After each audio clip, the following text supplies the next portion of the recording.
இது என்னடா ஆஸ்ட்ரேலியன்னு அதை பார்க்காதீங்க. இது ஒரு ஆர்வ கலரில் பண்ணிட்டேன். நான் சொல்ல வந்த விஷயமே வேறு. இன்றைக்கி பொங்கலில் எங்கள் வீட்டிலே மஞ்சள் செடி வளர்ந்துருக்கு. அதை தான் பார்க்க போகிறோம்.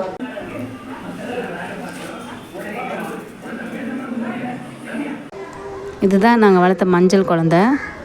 பாருங்கள் எவ்வளோ பெருசாக வளர்ந்துருக்கா.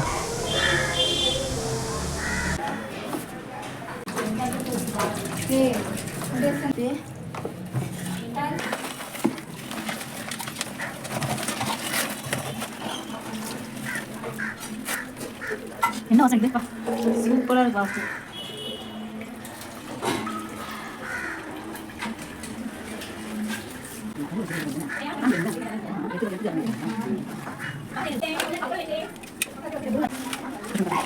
எடுத்துக்கலாம்.